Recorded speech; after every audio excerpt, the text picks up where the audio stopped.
So why would you train them to do something exactly the same and basically replicate all of your successes, but also all of your errors?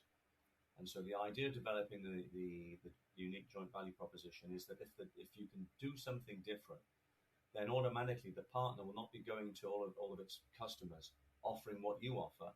They will offer something a little bit different, and then the competition to start with will not know how to compete. By the time they've figured it out, if they can, because they'll have to change their entire value proposition to compete with your local partner. If they actually manage to do that, it's probably be too late, and the channel partner's already got the customer to think in terms of their value proposition.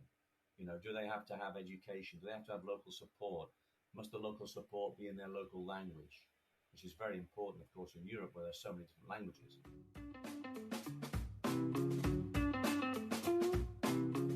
Hello, welcome, and thank you for tuning into Channel Voices, the podcast for future channel leaders, where we learn the ins and outs of partner ecosystems through casual conversations with channel professionals from a variety of industries, partner types, and geographies.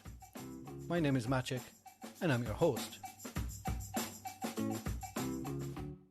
Philip Strange, welcome to Channel Voices. Thank you, Mashi. It's very, very, very kind of you to ask me, and it's a pleasure to be here. Thank you very much for joining me today. We will be talking about joint value proposition in the channel, which is a very interesting subject on its own. But before we get in there, could you tell us a little bit about yourself and what have you done in the channel so far? What's your background experience, please? Okay, so I'm originally from the UK, but I've lived in Spain since 1996, in Barcelona. As a young salesman, I used to sell computer hardware maintenance contracts, which were a minimum of 12-month terms. And then we started getting inquiries for short-term contracts. And for one reason or another, the boss said to me, "Why don't you handle those?" I don't think anybody else was interested, to be honest. I don't think they thought that there was any money in it. So I started getting into these short-term contracts and learned how to negotiate shorter-term deals. I learned how to read contracts in a lot more efficiency and detail. And inside of about 6 months, I ended up with 20% of my monthly target already done every month, thanks to these short-term contracts. And this was basically selling through the channel. And I thought, this is really great, I can really live with this. Because it's just like, I already knew how much I was going to earn at the start of every month. And then when I came to Spain, I opened up Mercury Interactive's Spanish subsidiary, but just in Spain. And then after 3 years, I got an opportunity to go to their competitor, Segway Software, but with a much bigger job, which was running channel in the whole of Europe. And as I'm a kind of a European, and I don't just speak Spanish, I muddle my way through French as well. And they said that, as you're an expat living, you live outside of your home country, you are more qualified and you have a broader perspective of European culture than if you lived in your own country doing that.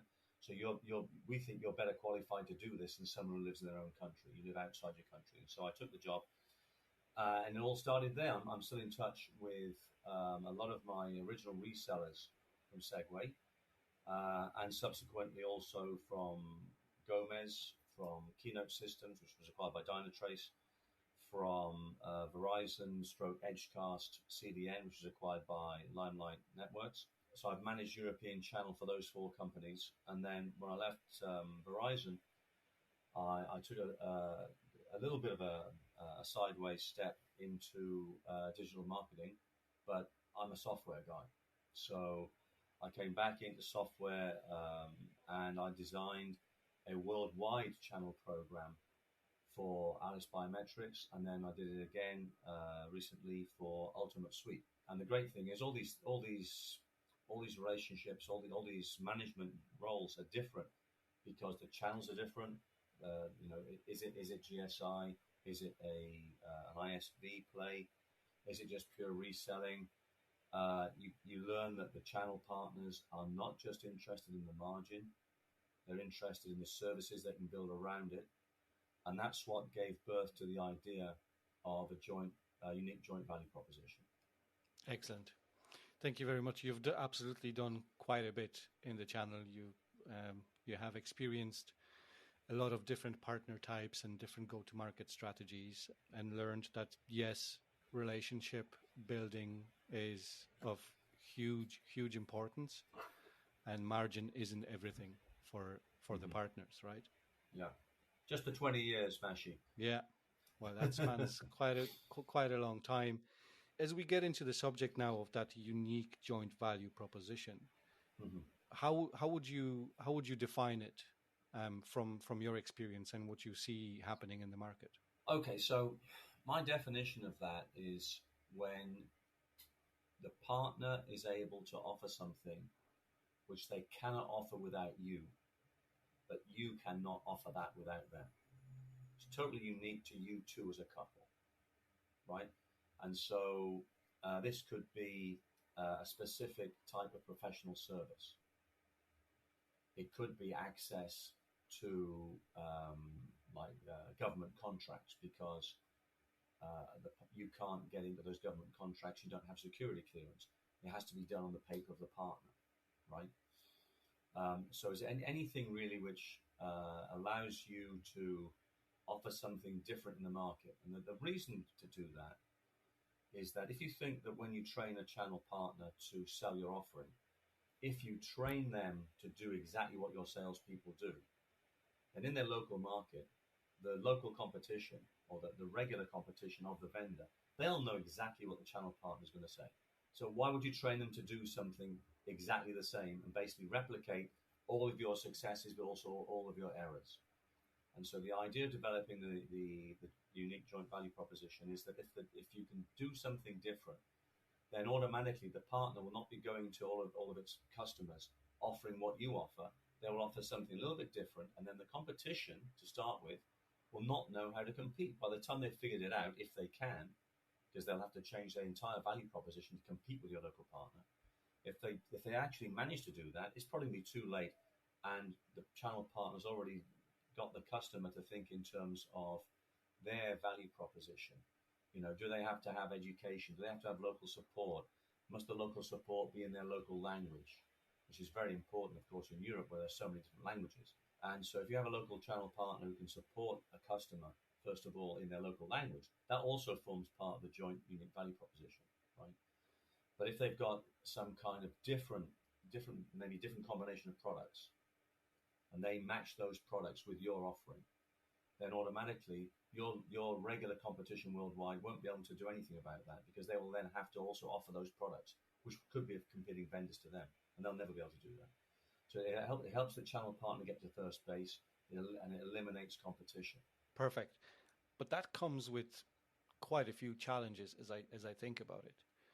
The process of recruiting partners, that already is, there's a little bit more digging to be done, identifying the right partners, evaluating them, and obviously the partner has to do exactly the same thing, right? They have to evaluate the vendor, the product that they're selling, and what type of services can they wrap around them. And then further to that, how easy would it be to replicate that? If you, let's say you start with 5 partners, you really got that unique value proposition with them, but you do want to scale, you do want to have other partners, you do want to enter different markets, other countries with different languages. How easy is it to replicate? Well, it's not as hard as it sounds. I think that to begin with, when you're in the recruitment phase, I think the biggest mistake vendors make is they'll say, well, these guys are interested, let's send them a contract, without thinking further, right? They don't talk to the partner about, well, tell us a little bit about why you want to do this. What's your vision of the relationship? I recently turned down a very, very good-looking partner simply because after I asked this question several times, the only reason they wanted to work with us was that they wanted our logo on their website, and they wanted it as an alternative to their chosen vendor in the same space. And I'm not interested in that. I want to be the only vendor in that space. And so in terms of the recruitment process, it actually helps to qualify out partners that are never going to sell anything for you. Because the worst thing you can have is 400. This is the age-old complaint. We've got 400 channel partners, only 20 of them sell anything. Well, that's because you recruited 380 under the wrong criteria, right? You wasted your time with all the rest of them. By introducing this idea, you get the channel partner to think automatically, well, why are we doing this? How can we take this to market? How can we make this into a going concern and a real business for ourselves, which is what both sides want, right? And then if you get a use case, for example, let's take, for example, we get a use case in London, right, in the UK, and it's a unique value proposition for the UK. There's nothing stopping you repeating that in Spain, in Chile, in the United States, because the channel partner isn't going to go to those countries and try and do the same over there, right? Right. So you can get different use cases which you can replicate in different countries. But the other thing is you can have multiple channel partners in the same territory. But if they've all got a different value proposition, they're not going to bump into each other. So ideally what you want is for the channel partner to be talking to the same person about the same thing, right? Yeah. That's what you're looking for as your ideal customer profile. But if they are off, if one partner is, let's say, for example, they focus on security, and your product is about automating stuff, okay? If they're wrapping automation with some kind of security play, it's different from a company which is offering your stuff to the same market, but they offer automation with a data analysis play. They're not going to be talking to the same people. They're going to be offering different things. They may even find different opportunities in the same account and never even know that they're actually working with the same customer simultaneously. So would it be fair to say that it all comes down to specialization and finding the right niche? Absolutely, yeah. And also, I think you're talking about use cases, right? So every vendor depends on their channel partners to bring them different use cases. And once again, just starting the discussion of the unique joint value proposition starts off the conversation of use cases. And so how do you go to market? How would you work with our product? What's your vision of the relationship and how this would play out over the next 2 or 3 years, right? And this automatically then raises the level of the conversation and raises the visibility of the conversation to leadership in the channel partner.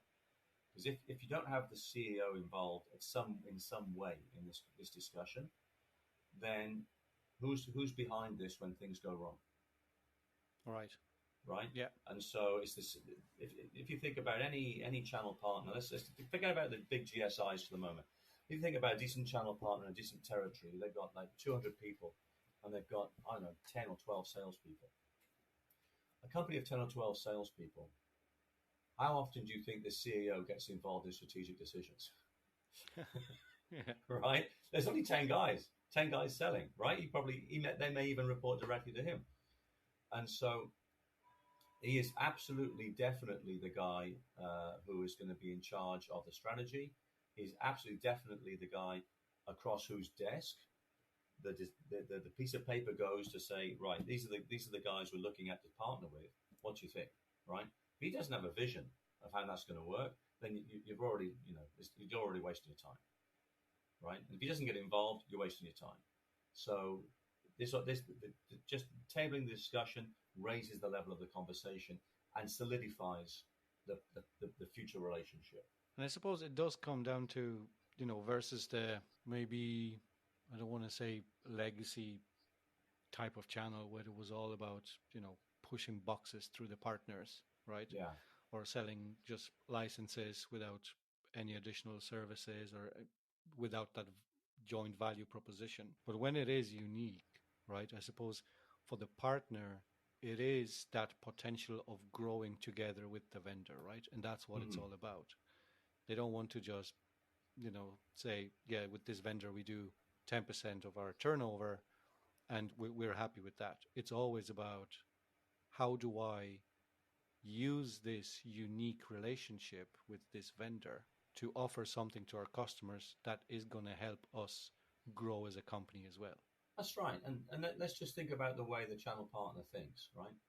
you're not going to be able to make them change their modus operandi. If they specialize in security, in IT security, that's what they're always going to do. Their CEO is probably an IT security geek, right? He's immersed in the IT security world. He recruits guys who understand IT security. All their pre-sales people understand IT security. You're never going to go in there and get them to sell something which is not IT security related.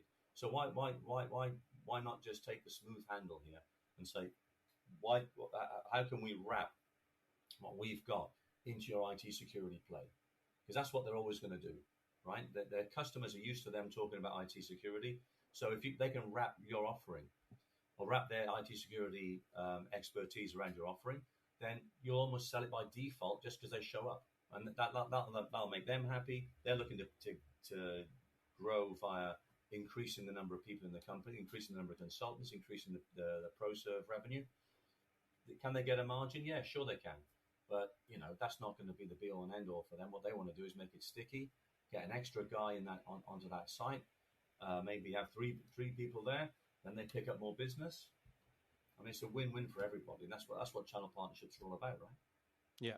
Is it important to incorporate end customer feedback to reshape or tweak the unique joint value proposition? Well, I think obviously the end user customer they'll buy what they want, right? And they won't buy something that is not going to serve them. And so it's very important to get their feedback. But I think on the other hand, when you're going into a new market, the person that knows what those customers want is actually your channel partner. That's why you're going to hire them. Okay, they're going to tell you, well, in our territory, we've got 20 customers who are interested in this. If we can do something with your offering and wrap our services around it, then we will definitely be able to sell to them. Yeah, so in that way, it does. That's how you get that feedback. Right. Mm-hmm. Yeah. Okay.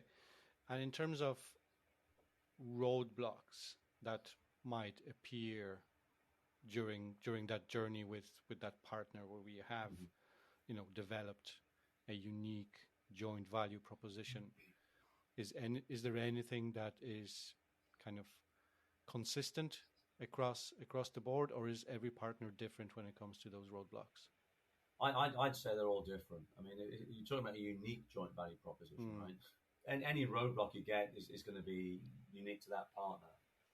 But if what you're talking about makes sense to them, and obviously it comes from them, doesn't come from you. You're saying to them, how can we go to market together? This is how we go to market with everybody else, or this is how we've gone to market with other partners. You offer a different type of service. How do you see this working? And this is all part of the recruitment process. If they say, well, we don't see it working, or we're not sure we can do that, then that's actually a red flag. You say, well, maybe you're not the right partner for us, right?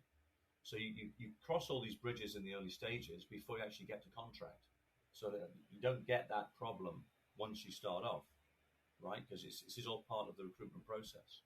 Basically, you take it head on while you're having those very early discussions. That's why you need to get the leadership involved and ask them, what's your vision? What's your vision of working with us? How are you going to go to market? How are your services going to add value to what we've got? What are you going to say to the customers? How are you going to sell this?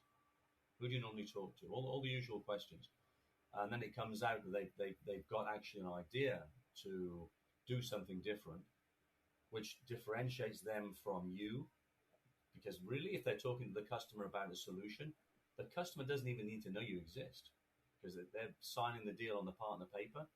They can even say, oh, by the way, we use this company's products to do this. Just sign here. And that's the end of it, right? Because what they're offering is something completely different. And that's the whole point.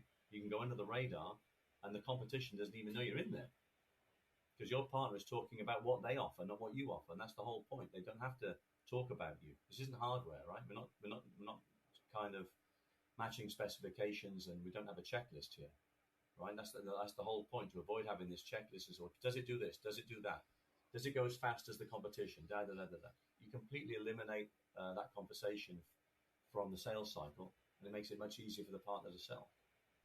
When developing these unique joint value propositions, how do those contracts differ from one partner to another? Because there aren't going to be maybe two or three of the same partners or partner types that you would be partnering with as a vendor. Are there many differences? Is every contract unique because of the unique joint value proposition? No, it does not affect the contract at all because this is totally transparent in the whole transaction. The partner will buy from you, okay, and then you deliver your product when they want to sell it. The customer doesn't have to see anything any different, and the partner just has the regular terms. Now, obviously, we're talking here about a pure reseller relationship where the deal is done on the partner's paper. If you've got a different type of channel model where the deal goes through on your paper, then you could get into this scenario where you are comparing product with product, and then it's up to the partner to differentiate using their services in a different way, right? So Yeah. that is definitely a possibility. But if the deal goes through on the partner paper, which in most cases it will, if you're going through a reseller partner in a foreign country, which is what I do. I build distribution networks in foreign countries. Then 99% of the time it's going to go through on their paper, and so that doesn't affect the relationship or the contract you have with them. When it comes to measuring the performance of each of the partners, rather than just the sale of the product that they put in and wrap their services around, how else would you go by assessing the performance of a given partner within that joint value proposition? That's a good question. I don't think that's something you need to worry about as long as they're pushing your product. Because at the end of the day, we're interested in how much they sell, not how they sell it, right? And so if they sell it as a default option in a, let's say for example, we're dealing with a big GSI, right? And they've got their very clearly and uniquely defined data analysis offering, and by default, they slip in a $50K software license out of the $2 million deal. I really don't care. If they sell 5 of those a year, 6 of those a year, fantastic, right? Because it's a drop in the ocean for them. They're happy if it differentiates their offering in some way, shape, or form. Then everybody's happy. They make money. They should be making more money if they're using our product, right? It's not about making the margin, but it's about differentiating. So can they sell to different people? Can they sell more projects because they incorporate our product in what they do? And then that forms part of their unique value proposition. Yeah. So I don't normally think about that. Can we get it out the door, and can we help them do it?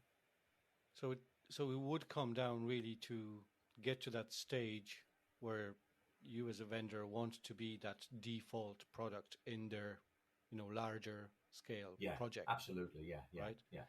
So what I like to see, Mash, is I like to see my partners have a value proposition, which is like their key value proposition. And I know that my product gets sold every time they sell a project for that. Yeah. Now, getting there is probably quite hard, right? Especially when you think about GSIs. Yeah, sure. I mean, they pretty much sell anything that's available, right? And based on what the customer needs are, they put those things together. It's a much longer journey with them. Yeah, absolutely. Yeah. So if you were a vendor thinking of going to the market via the channel for the very first time, and you want to leverage the concept of unique joint value proposition, what type of partners would you be looking at first? Well, there are usual suspects, right? There are usual suspects that, as I said before, they talk about what you talk about with the people you talk to. Okay, so those are always going to be the first companies you approach, but then you differentiate between them by asking them about what's your go-to-market, why did you want to talk to us, what value can we bring together to the customer, how can we help you differentiate? Yeah. Going back to the other qualifying questions, like what's your vision of the relationship? How can How do you think we can do this differently? How can we make this into something? And this final point is very, very important, because how can we develop something which is unique to us too? Because what does a partner want? Do they want to be one more reseller and one more company that gets a quarterly call to say, how you doing? Have you sold anything yet? Or do they want a really solid long-term relationship where they're entwined with you and they know that if they're successful, you'll support them? And the more successful they are, the more support they will get, because you've both got some skin in the game. This is what all channel partners want. They don't want to be just one out of 400 companies that receive a quarterly telephone call. They want to feel the importance of the relationship, and that you're behind them, and that you're doing special things to help make them successful. And at the end of the day, this could even be accepting ideas from them to I don't know, change the way the product is built. If you do this, then we can sell X more, right? No one's going to argue with that. But if they've got confidence in the partner, they've got a track record of selling stuff. I think it's quite obvious when if you're a partner that receives a call from a vendor once a quarter, you're just one of their salespeople, and that's that, right? They're just asking for numbers, right? The relationship and the value proposition doesn't really exist there. I'd recommend your listeners to go to my recent LinkedIn post, Got Any Good News? Perfect. We're going to link. Which you kindly supported. Yes, we're going to link to this, to that LinkedIn post in the show notes. So just go scroll down and you'll find the link to that post. Would you have any parting thoughts on the value proposition before I ask you, I think, the last question? Well, I think that it really focuses the partner's mind on why they're working with you, okay? And it helps you understand why they're working with you. And if you don't like the reason why, so I mentioned earlier on, it's like, well, we just want a backup in case our chosen vendor doesn't come up with the goods. I'm not interested. So it helps you qualify. It just accelerates and intensifies the conversation and gets you focused in the right places. Perfect. Thank you very much for that, Phil. And a question I ask of every single guest. What's the one thing you wish you knew before you started your career in channel? I think the one thing I found out a little bit too late was the why. Why are you working with us? I think if I'd found that out earlier on in my career, I could have probably done a better job in two of my roles. Unless you understand this, it's the same. In this respect, it's the same as when you're in direct sales.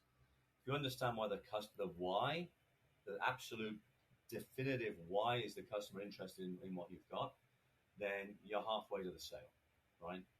And in channel, it's halfway to having a great relationship. If you don't understand why they want to do this, then nothing you do will ever make sense to them. And if it doesn't make sense to them, you're not going to get any airtime. And the key thing you need from your channel partner is airtime. You need their attention all the time. Absolutely. Excellent. Phil, thank you so much for joining me on the podcast. I thoroughly enjoyed this conversation. It's been an absolute pleasure having you on the podcast. Thanks ever so much, Mashi. It's been a pleasure to be your guest. Thank you.